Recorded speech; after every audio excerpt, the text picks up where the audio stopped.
Hello dear students. इस video में हम एक जामुन के पेड़ की कहानी पढ़ेंगे। बच्चों, हाँ, इस पाठ में हमें बताया गया है कि किस तरह से जब कोई सरकारी तंत्र की जवाबदेही करनी होती है, मतलब कि जो सरकारी नियम कानून होते हैं उनकी जवाबदेही करनी होती है, उनका जवाब देने से बचने की प्रवृत्ति क्या होती है, उस पर यहाँ पर मजाक बना है। इस लेसन में उसके बारे में व्यंग किया गया है, मजाक किया गया है। तो आइए अब हम इस लेसन को पढ़ना शुरू करते हैं। रात को बड़े जोर का झक्कड़ चला। झक्कड़ मतलब आंधी तूफान। तो सेक्रेटरियल के लॉन में जामुन का पेड़ था, वो गिर गया था। और सुबह जब माली ने देखा तो उसे पता चला कि पेड़ के नीचे एक आदमी दबा पड़ा। तो माली दौड़कर चपरासी के पास गया और चपरासी दौड़कर क्लर्क के पास गया। तो क्लर्क दौड़कर सुपरिटेंडेंट के पास गया।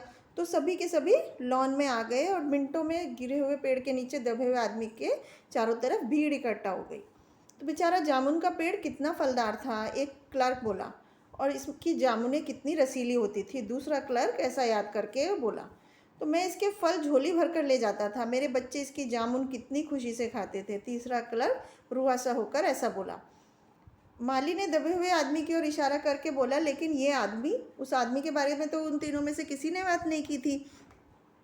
तो सुपरिटेंडेंट सोच में पड़ गया और बोला कि हाँ, ये आदमी पता नहीं अभी जिंदा है कि मर गया होगा। जिसकी पीठ पर इतना भारी पेड़ गिरे वो भला कैसे बच सकता है। तो फिर वो बेचारा दबा हुआ आदमी कराकर बोलता है कि मैं जिंदा हूँ। कराकर मतलब दर्द की वजह से उसके आवाज़ निकलती है और वो बोलता है कि नहीं, मैं अभी जिंदा हूँ। तो एक क्लर्क ने बहुत ही अचंभे से कहा, ताज्जुब से कहा कि जिंदा है। तो माली ने फिर सुझाव दिया कि पेड़ को हटाकर इसे जल्दी से निकाल लेना चाहिए। तो एक चपरासी बोला कि मुश्किल काम है, पेड़ का तना कितना भारी और वजनी है। तो माली बोला कि क्या मुश्किल है, बस सुपरिटेंडेंट साहब हुक्म दें तो हम सभी मिलकर इस आदमी को निकाल सकते हैं। तो हाँ, हम लोग तैयार हैं, सभी मिलकर ऐसे बोले। तो तभी सुपरिटेंडेंट बोला कि ठहरो, मुझे अंडर सेक्रेटरी से पूछना पड़ेगा। तो सुपरिटेंडेंट अंडर सेक्रेटरी के पास गया और अंडर सेक्रेटरी डिप्टी सेक्रेटरी के पास गया और डिप्टी सेक्रेटरी चीफ सेक्रेटरी के पास गया और कोई कुछ कहता और फाइल चलती रही। इसी में आधा दिन बीत गया और दोपहर के खाने पर वो दबे हुए आदमी के चारों तरफ बहुत भीड़ हो गई थी।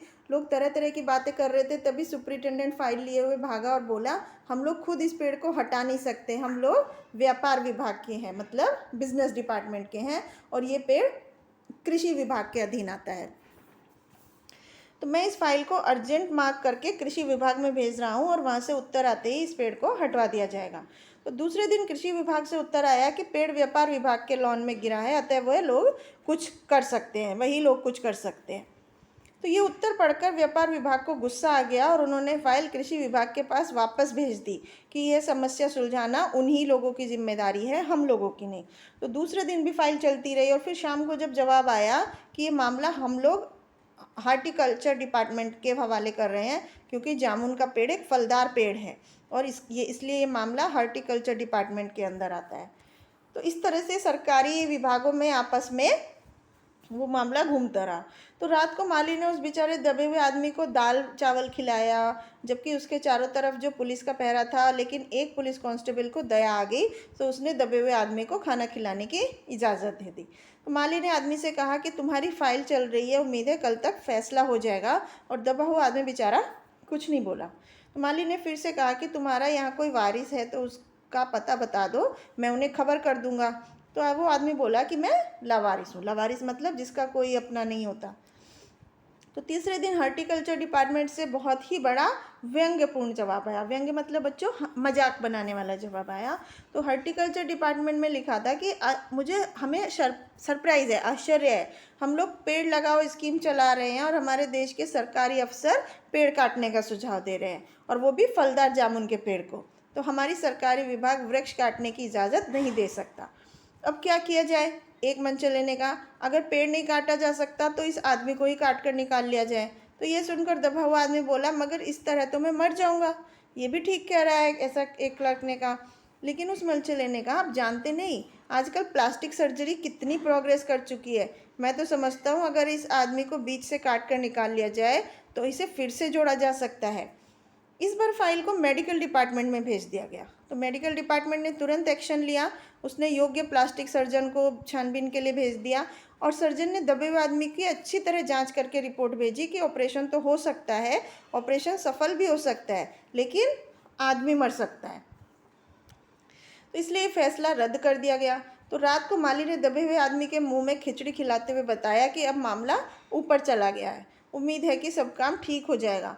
तो दबा हुआ आदमी एक आह भरकर बोला, ये तो माना कि तागाफुल ना करोगे, लेकिन खाक हो जाएंगे हम तुमको खबर होने तक। माली हैरान होकर बोला कि क्या तुम शायर हो? तो आदमी बोला कि हाँ। दूसरे दिन माली ने चपरासी को बताया कि चपरासी ने क्लर्क को थोड़ी देर में यह खबर चारों तरफ फैल गई। शाम होते होते सेक्रेटरियल का लॉन जाने पहचाने कवियों से भर गया और दबे हुए आदमी के चारों तरफ कवि सम्मेलन सा वातावरण हो गया। तो ये खबर सेक्रेटरीट तक पहुंची और कमेटी ने फैसला किया, क्योंकि दबा हुआ आदमी एक कवि है, इसलिए इस फाइल का संबंध कल्चरल डिपार्टमेंट से है। अब इस फाइल को कल्चरल डिपार्टमेंट के पास पहुंचा दिया गया। तो वहाँ बहुत सारे विभाग में गुजरते हुए साहित्य अकेडमी के सेक्रेटरी के पास पहुंची। वहाँ तुरंत दबे हुए आदमी का इंटरव्यू लेने पहुंच गया। तो उसने पूछा कि तुम कवि हो? वो बोला कि जी हाँ। किस उपनाम से शोभित हो? कि ओस। सेक्रेटरी जोर से चीखा, क्या वही ओस जो जिसका गद्य संग्रह ओस के फूल अभी हाल ही में प्रकाशित हुआ? तो दबे हुए कवि ने हाँ में सर हिलाया। तो बोला, क्या तुम हमारी अकादमी के मेंबर हो? सेक्रेटरी ने पूछा। वो बोला, नहीं। आश्चर्य है, इतना बड़ा कवि है, ओस के फूल का लेखक हमारी अकादमी का मेंबर नहीं है। उफ, कैसी भूल हो गई हमसे। इतना बड़ा कवि और कैसी अंधेरी गुमनामी में पड़ा है, मतलब जिसको कोई पहचानता ही नहीं है, कहीं उसका नामो निशानी नहीं है। तो एक पेड़ के नीचे दबा हूँ, गुमनामी में नहीं, कृपया मुझे यहाँ से निकालिए। तो सेक्रेटरी फौरन से बोला कि अभी बंदोबस्त करता हूँ। उसने अपने विभाग में रिपोर्ट की।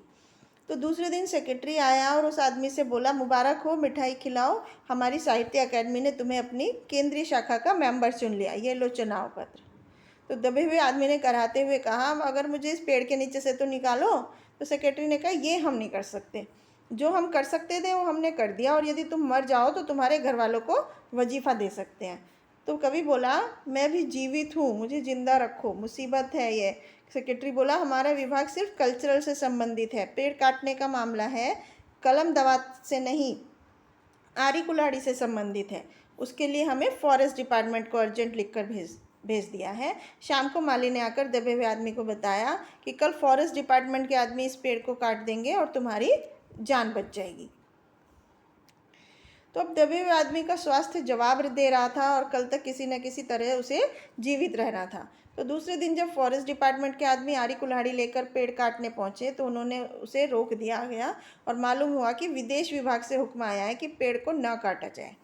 अंडर सेक्रेटरी ने सुपरिटेंडेंट को बताया और कि आज सवेरे प्रधानमंत्री दौरे से वापस आ गए और आज 4 बजे विदेश विभाग इस पेड़ की फाइल उनके सामने पेश करेगा। जो वे फैसला देंगे वही सबको स्वीकार होगा।